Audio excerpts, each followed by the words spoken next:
October 17th, 2023, 5:47 a.m., Pocahontas County, West Virginia. Fog sits heavy in the hollows.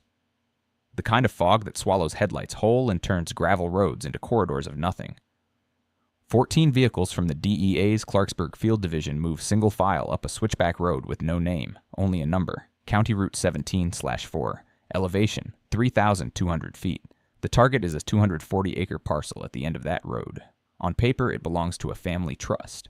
On satellite imagery, it shows a modest farmhouse, 2 outbuildings, and what appears to be a decommissioned poultry operation, 3 long, low structures with corrugated metal roofing. Standard for this part of Appalachia, nothing that would merit a second look. That's exactly the point. The lead agent keys his radio, confirms positions, breaching teams at the farmhouse. There's surveillance units on the 2 access roads, a helicopter holding 3 miles south, grounded by the fog but on standby. The warrant authorizes search and seizure of the residence, all outbuildings, all vehicles, and all subsurface structures on the property. Subsurface structures. That language matters.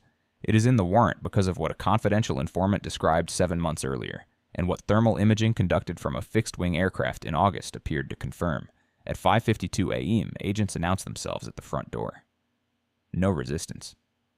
The farmhouse is empty. The kitchen table is clean. A single coffee mug sits in the sink, still warm. Someone left recently. Within the hour. But the person who left is not the priority. What is underneath the easternmost poultry building is. Agents locate the entrance at 6:14 a.m., a hydraulic platform concealed beneath a floor panel in what was once a feed storage room. The panel is faced with poured concrete to match the surrounding floor. It requires a keycard and a 6-digit code. Neither is necessary. A battery-powered reciprocating saw cuts through the locking mechanism in under 90 seconds. The platform descends 11 feet. Below ground, agents find a climate-controlled corridor extending 140 feet, reinforced with steel framing and lined with spray foam insulation. LED strip lighting runs the full length. The air is cool, dry, and faintly chemical. 3 rooms branch off the main corridor. Each is secured with a commercial-grade deadbolt. Room 1 contains currency, stacked, banded, and vacuum-sealed in plastic. It fills steel shelving units from floor to ceiling along 3 walls. The initial count will take 19 hours. The final figure, $14,600,000. Denominations range from 20s to hundreds. Much of it carries the faint residue of dryer sheets, a rudimentary countermeasure against detection by canine units. Room 2 contains narcotics. Methamphetamine in crystalline form, packaged in kilogram bricks, wrapped in cellophane and black electrical tape. 33 kilograms. Street value in the eastern United States at the time of seizure, approximately $1.2 million. But that number understates the significance. This is not retail product. This is wholesale supply, staged for distribution across a network spanning 4 states. Room 3 is the operations center. 2 desktop computers. A router connected to a satellite internet terminal on the surface. A wall-mounted whiteboard with handwritten codes, dates, and abbreviated location names. A filing cabinet containing ledgers, handwritten, meticulous, spanning 3 years. Names, amounts, routes. Pickup coordinates listed by GPS. The investigation that brought agents to this hillside began not with a drug tip, not with a suspicious transaction report, but with a building permit. Rewind to March 2023. A clerk in the Pocahontas County Planning Office flags an irregularity during a routine audit of commercial permits. A permit application for agricultural renovation on the Route 17/4 property lists a contractor based in Columbus, Ohio. The scope of work described, concrete foundation repair and ventilation upgrades for poultry housing, is unremarkable. But the estimated project cost is $385,000 for a defunct chicken operation on a remote mountain property with no active agricultural income. The clerk mentions it to a county building inspector. The inspector drives out. He never reaches the property. A locked gate at the base of the access road turns him back. He notes the gate is new, commercial grade. Equipped with a camera system, he files a report. That report reaches the Pocahontas County Sheriff's Office, and that is where the story turns, because the family trust that owns the 240-acre parcel is administered by a man named Dale Raymond Sutter, and Dale Raymond Sutter is the Pocahontas County Sheriff. Sutter has held the office for 11 years, elected 3 times, unopposed in his last race, a known figure at every church supper, a volunteer fire department fundraiser and high school football game in the county, a man whose campaign signs still hang in gas station windows, a man who coached Little League, a man whose patrol car was parked on most evenings outside the Marlinton Diner on Main Street, visible and reassuring. He is also, according to the federal indictment unsealed on November 3, 2023, the primary logistical coordinator for a methamphetamine distribution pipeline operated by a cartel-affiliated organization based in the southwestern United States, with supply chains originating in Sinaloa, Mexico. The indictment runs 47 pages. It names 14 defendants. Sutter is defendant 1. According to prosecutors, the operation functioned for at least 4 years. Sutter's role was not peripheral. He was the architecture. His position as the county's chief law enforcement officer gave him 3 critical advantages that no civilian facilitator could replicate. First, control of information. Sutter had direct access to law enforcement databases, intelligence bulletins, and interagency communications. He knew when federal operations were being planned in the region. He knew which highways were being monitored. He knew the identities of confidential informants working in southern West Virginia. Prosecutors allege he passed at least 2 informant names to cartel contacts. The safety and current status of those informants is not addressed in public filings. Second, territorial authority. Sutter controlled the deputies who patrolled the roads surrounding the property. He set their schedules. He determined their patrol routes. On nights when shipments arrived, typically between 1 and 4 a.m. on weekdays, the roads within a 15-mile radius of the property were, by Sutter's direct instruction, unpatrolled. Deputies were assigned to distant parts of the county. Some of them may not have known why. Others, prosecutors allege, did.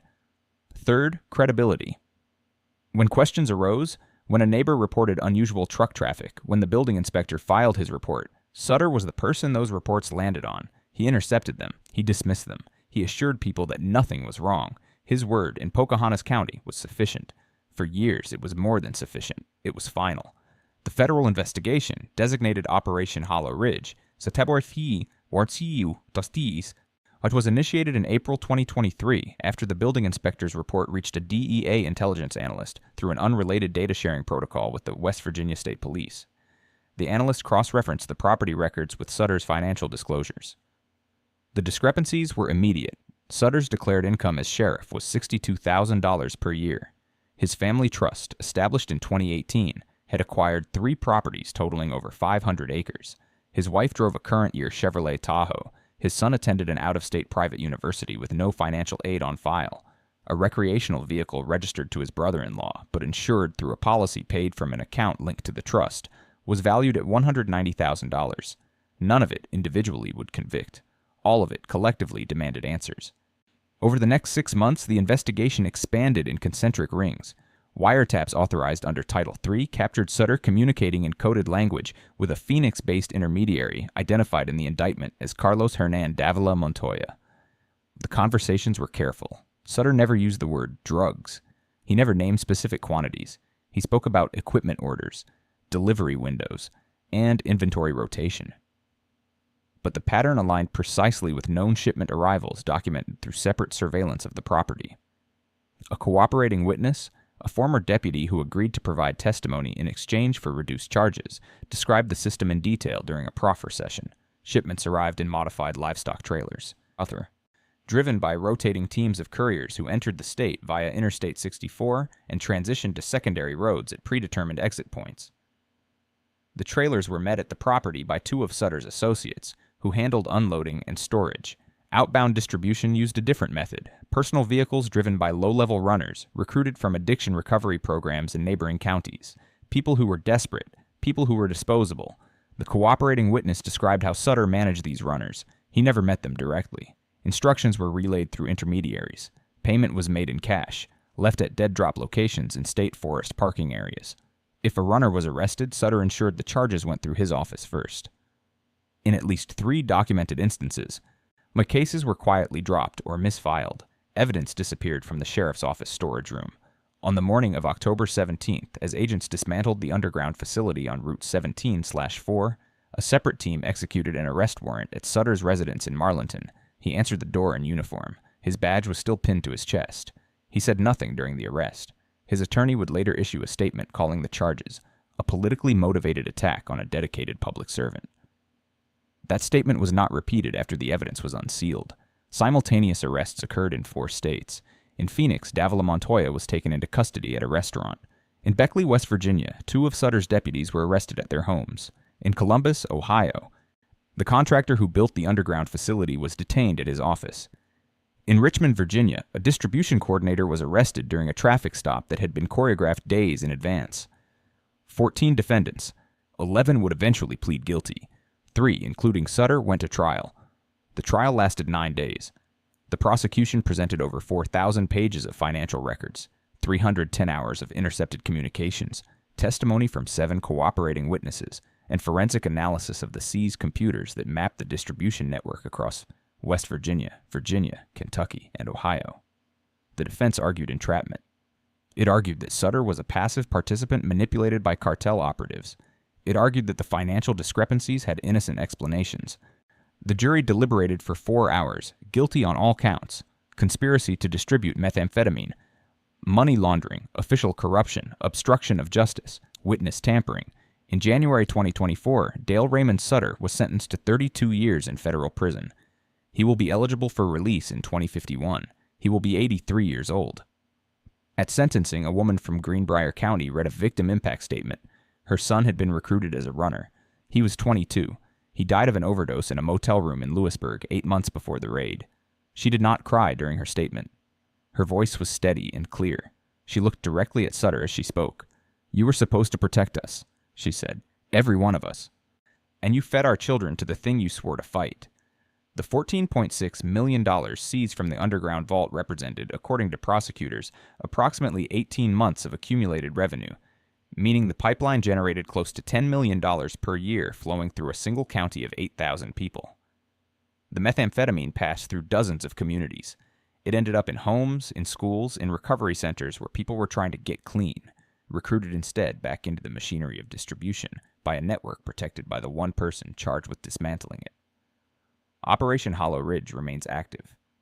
Additional indictments are expected. The supply chain it exposed extends far beyond one county, one state, one corrupt official. The federal investigators have described the Pocahontas County operation as a proof of concept, a model the cartel has attempted to replicate in other rural jurisdictions where a single compromised official can provide near-total operational cover. Consider the geography. Remote counties with sparse populations, underfunded law enforcement, limited federal presence, and vast tracts of land invisible from any public road. West Virginia has dozens of such counties. So does Kentucky. So does rural Virginia, Tennessee, and Ohio. The conditions that made Pocahontas County an ideal staging ground are not unique. They are endemic. The fog that covered that hillside on the morning of October 17th has lifted, but only from one hollow, only from one road. The question now is how many others remain hidden, how many operations are running tonight under the protection of a badge, a handshake, and the quiet trust of a community that never thought to look twice at the person standing between them and the thing they feared most. That trust, once broken, does not rebuild easily. In Pocahontas County, it may not rebuild at all.